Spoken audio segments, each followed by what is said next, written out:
Hi, thanks for joining us for the Family Plot, Gardening in the Mid-South. I'm Chris Cooper. Today we're going to answer lots of viewer questions from squirrels and moles to ground covers for shade. Question and answers are ahead on the Family Plot, Gardening in the Mid-South. Production funding for the Family Plot, Gardening in the Mid-South is provided by Goodwin's Landscape and Garden Center in Germantown since 1943 and continuing to offer its plants for successful gardening with 7 greenhouses and 3 acres of plants, plus comprehensive landscape services. International Paper Foundation, the WKNO Production Fund, the WKNO Endowment Fund, and by viewers like you. Thank you.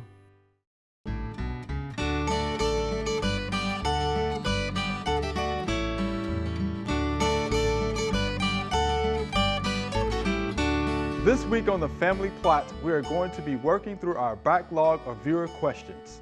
Every week we get more questions than we have time to answer on air. We answer them all and post the answers at familyplotgarden.com. But now you get to see some of them on TV. Let's start off with a question about moles and grubs. How can I eradicate grubs, moles in my yard? This is from Miss Shirley. So she wants to get rid of the grubs and the moles. All right, Mr. D, there he goes, shaking his head again.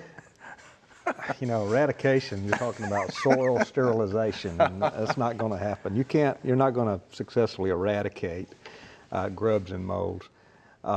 You can treat infestations, and when you do a really good job of controlling a current infestation that you have, then new moles are going to say, there's some good territory that nobody's using, and they'll move right in there. And I'm not sure how May beetles and June beetles, that's the adult of most of the white grubs that we have in this area. I'm not sure how they choose locations. They kind of go the way the wind blows them, I think, and I'm sure certain plants attract them.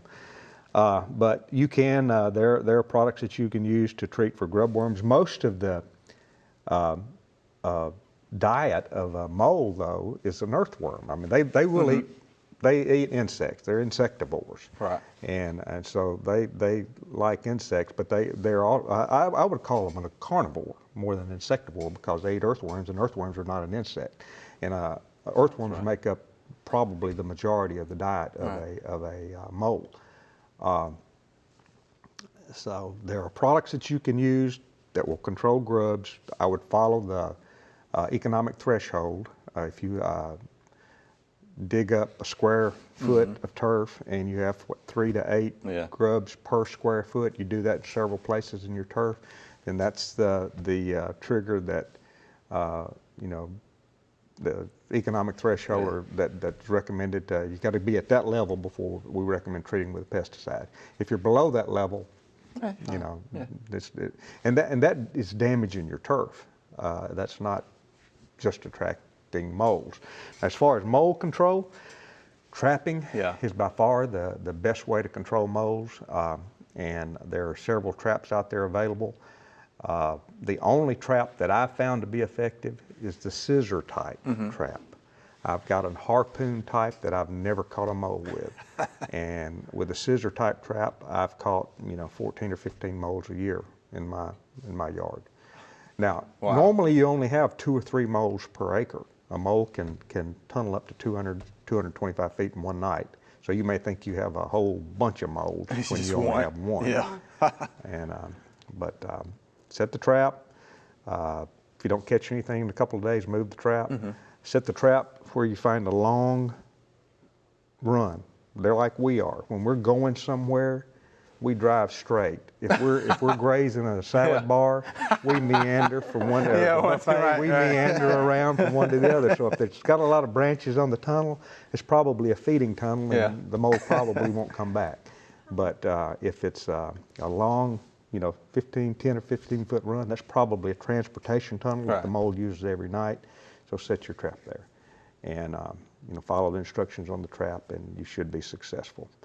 But grub worm control, 7 carbaryl is probably one of the safest products that you can use for grub control. There are several. I've several out there, but if moles are your big problem, then from this question that we've got, I've got a feeling that really moles is what they're more interested in. Right.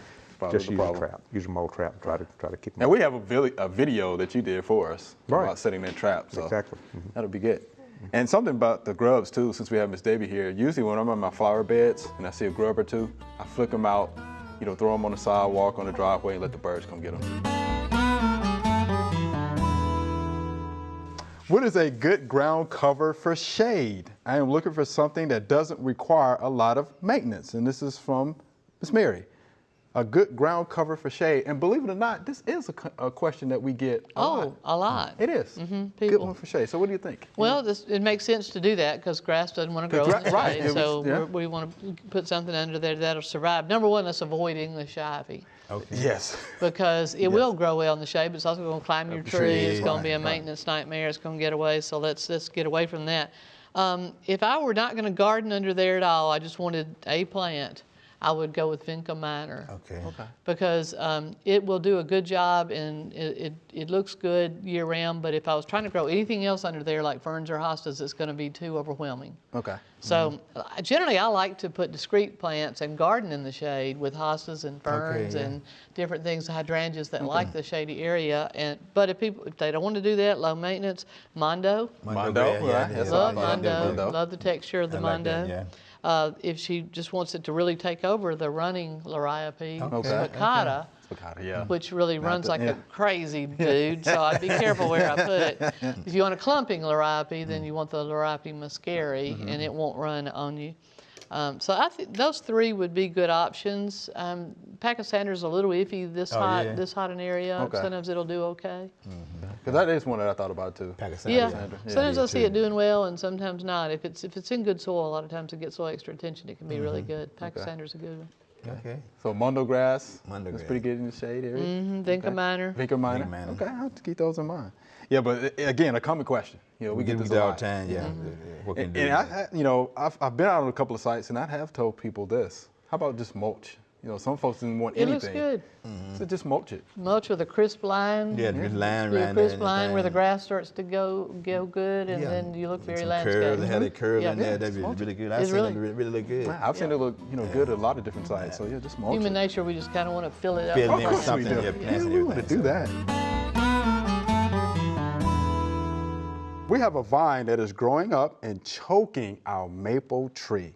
What is it, and how do we kill the vine? So let's want to kill the vine. So what do we Yes. think that is? Well, I think it's English ivy. What do you think? I think it's English ivy. Heterohelix is what it is.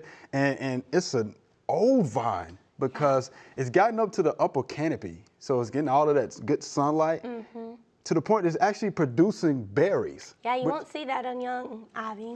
So that's what makes me think it's an old vine because it's actually producing those berries. And it's kind of funny because the leaves actually start changing shapes. There's a heart-shaped leaf and then it's like truncated, Yeah. after a little while. So it's kind of unique that way, but tough. And a lot of people think that the ivy is feeding off of the trees, but it's not. It's using the tree kind of as a trellis, Right. trying to reach Support. the sun, Right. right?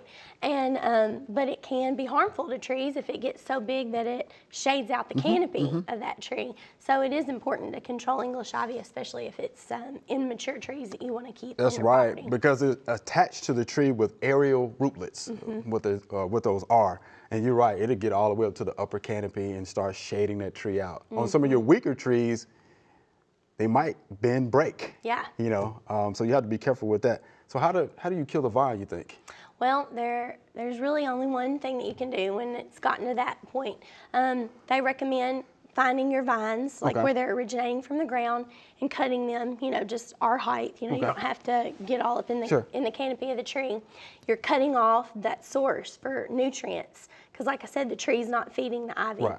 So cut that vine, and then you can treat it with, I think it's a 4% glyphosate type mixture, and And really, that's all you can do if it's growing in trees. And then you just need to stay on top of it. Don't let any of that new growth that's going to sprout up from the roots sprout and then continue to go back up the tree. You want to stay there and observe it week to week and take out any new growth that may happen.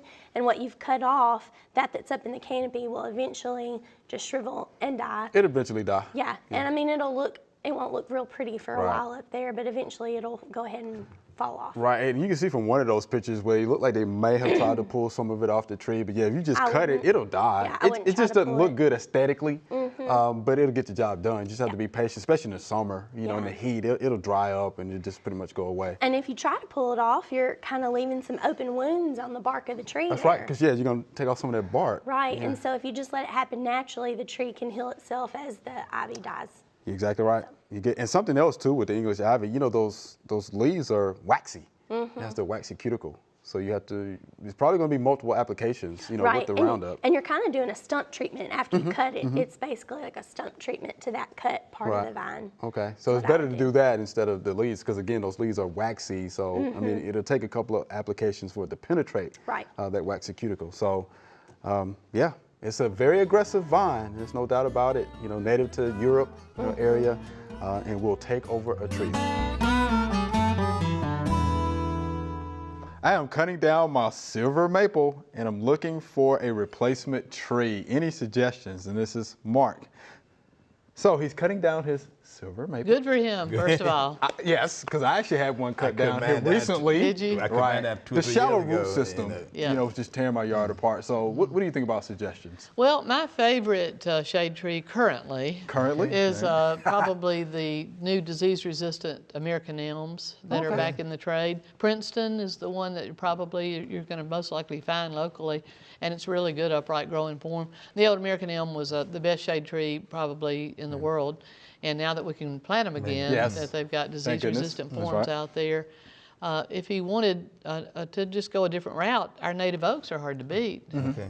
Shumard or nut oak, Nut oak. as long as we avoid pin oak. Okay, your opinion. Yes, and why do we need to avoid pin oak? Bacterial leaf Bacterial leaf scorch scorch. is going to get your pin oak, but let's not confuse pin with willow. Yeah. Because willow oaks are great, and I would recommend willow, but not pin, and we're not going to get off into scientific names, but people should research that and make sure they're getting the right one. I like Zelkova. It's an elm relative, good upright growing, great shade tree. And our old common bald cypress is a great like shade bald tree. I got one in my yard. Yeah. Bald cypress, yeah. Is that your favorite? Well, yeah, I like I was doing real good. And a lot of times people think that it's just go in the water, Right. but it's not though. This doing Yes. excellent well. I know I've been at it about 3 years now, and it's doing good. It look good. 'Cause my neighbor had one. Okay. And I like this tree, so I went and got me one. How about that? And the little tiny Little tiny needles thing. fall away Yeah, and the- go and into the- rake. You don't have to worry about raking. It's Yeah. great. You That's know, right. it's great there. Yeah. What about the ginkgo? You like ginkgo? I do like ginkgo, but they're so slow. If I wanted a fast effect, I'm Yeah. planting it for the next generation. Yeah. And they're gawky when they're young. Oh, Yeah, they're yeah. ugly teenagers. You got They are. to get the right one too. Like that. There are a number of gardening events going on in the next couple of weeks. Here are just a few that might interest you.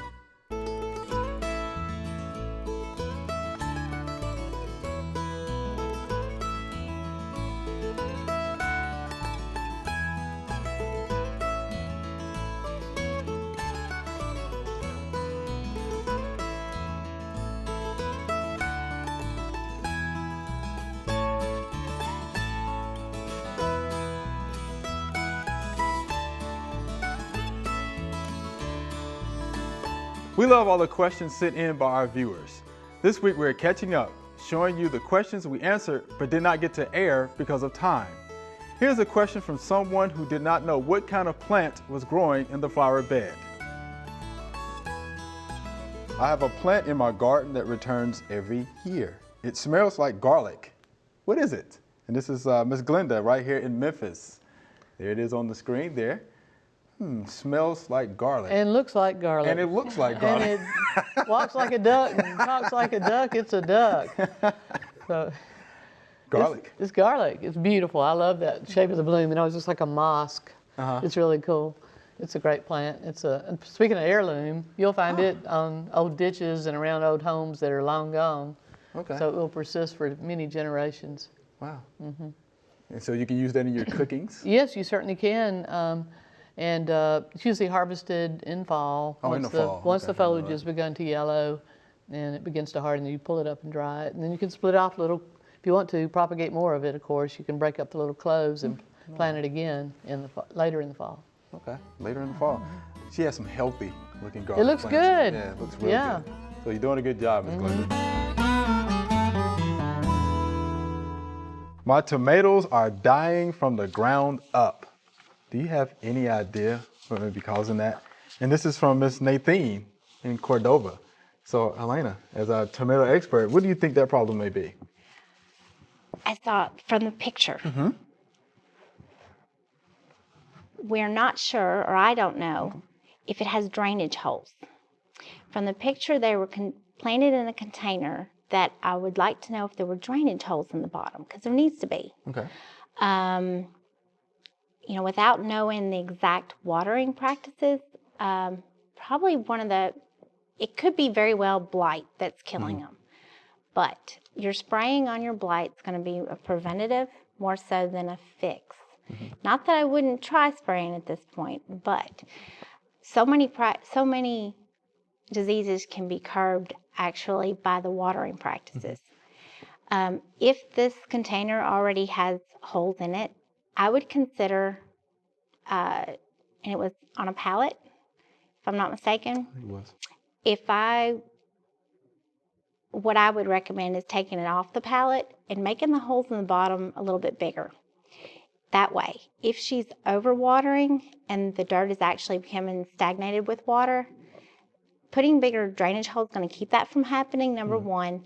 Number two, the roots can get out of there if they want out of there. So she has no fear of them going root bound. Also, we know that we don't know what soil she's using. Right. But if they go out of the container because you widen the holes in them and dropped them off that pallet, then they're going to find what they need in the dirt, the good old-fashioned dirt. Beyond that, I think some fertilizer to amp the plant system themselves, and maybe they can overcome any diseases that are trying to overtake them. Okay. And in containers, and often in raised beds, we give them a lot of good things. We take care of them and we try to give them all kinds of things, and we can get everything off balance a little bit. Okay. I really like Miracle-Gro potting mix with moisture control. It's very holistic, and I know it has what the tomato plants like. I've grown in it from start to finish, and it feeds them very well. Wow, I'll take your word for it. Yeah, since you have the experience, I definitely would. Mr. D, what you think about that? Yeah, I concur, Yeah. but I do know that in my experience, most of the time, I'm not talking about container grown tomato plants, but out in the garden situation where you have plants dying from the bottom up, most of the time that is early blight. It's early blight, that's right. And but with container, I know that there are a lot of other factors involved. In a garden situation, to prevent early blight, you need to go with chlorothalonil or mancozeb, but that's out of the red book. And mulching and all of these other things are just will help that also. Every year I have several of my corn plants that have slits eaten into them. The slits go across the width of the leaves, what causes this to happen. And this is for Mr. Mike. Yeah, that's what we And I just think it talked was about. what you We just talked earlier. about that. It's Right. the European corn borer that is feeding on that tiny leaf in the whorl of a corn plant. And the European corn borer is a little small caterpillar, and the leaf is a little bitty small leaf, and it feeds across that through the middle of it and goes on and feeds elsewhere. And then the leaf continues to grow. The caterpillar, unfortunately, continues Yeah, to grow it grows. probably. But the leaf, when the leaf gets real big, it makes the whole also grow Sure. in proportion. And that's what it is, European corn borer. Corn borer. Okay. And I guess you can use, you said earlier, BT product. Is something BT that you products control do a that. good job, right. I have several young dogwood trees and they're beginning to grow somewhat wildly. When is the best time to prune and trim dogwoods. Thank you. And this is Mr. Mark from Oakland. So the best time to trim your dogwoods. I like to prune things right at the end of winter, just as they're about to begin their new growth. Plus, it's a good time to see the bare tree and make your decisions about pruning. And of course, you and I know, and Mary probably too, the very number one rule about pruning is never leave a stub. That's right. Anything you remove, go back to the next joint. Drop crotch pruning, it's called, because you drop back to the next crotch. But I would shape it as you like, just by stepping back occasionally and looking at what needs to be removed, and always following that offensive limb back to where it emanates from, whatever it might be, the next limb or the trunk, and removing it at that point so it can properly heal. All right. At the end of winter, best. In the winter. Mary, anything to add to that? No, I think you got it. Okay. All right. So late winter would be what you're looking for, Mark. Thank you for that question.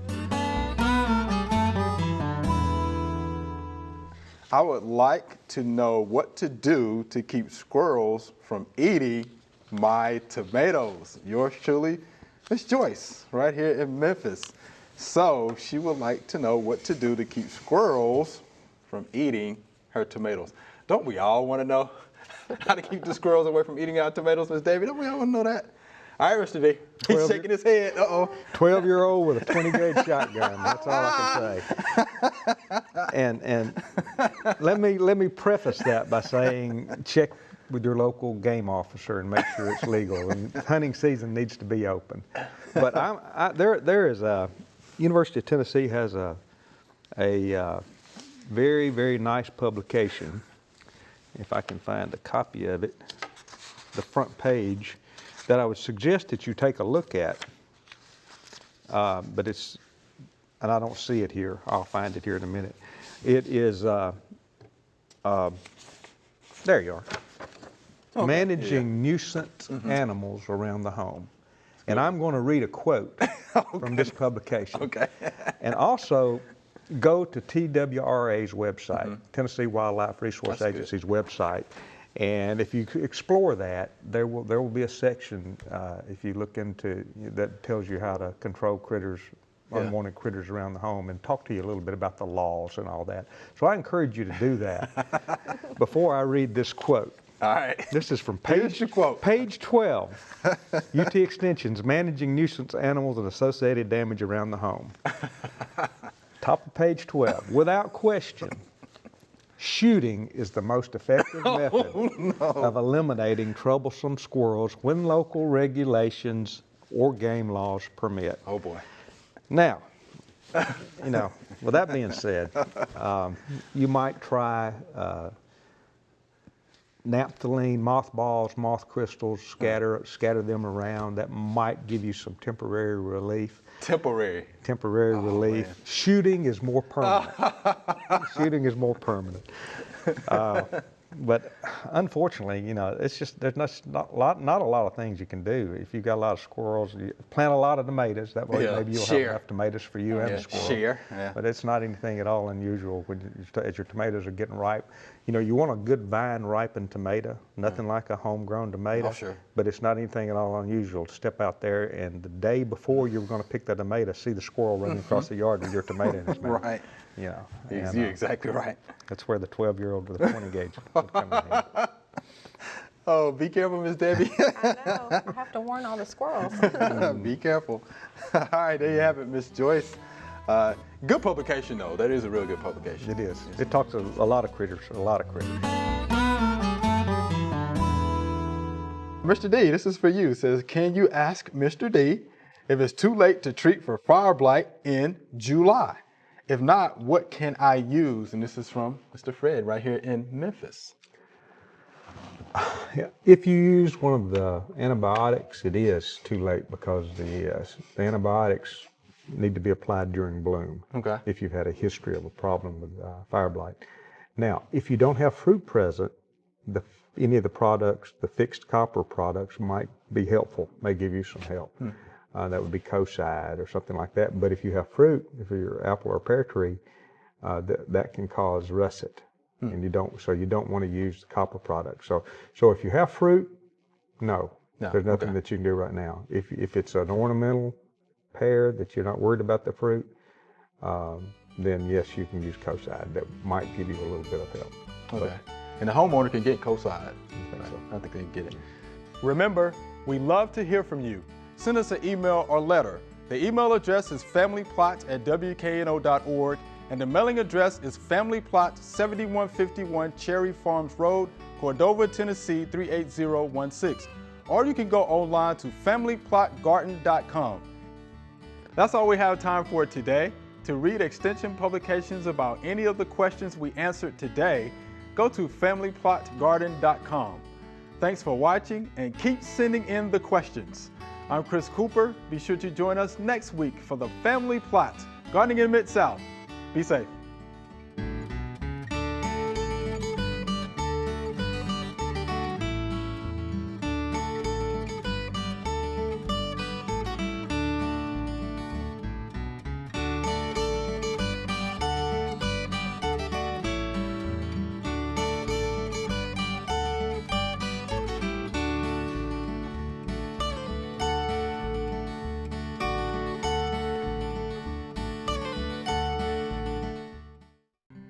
Production funding for the Family Plot, Gardening in the Mid-South is provided by Good Winds Landscape and Garden Center in Germantown since 1943 and continuing to offer its plants for successful gardening with 7 greenhouses and 3 acres of plants, plus comprehensive landscape services. International Paper Foundation, the WKNO Production Fund, the WKNO Endowment Fund, and by viewers like you. Thank you.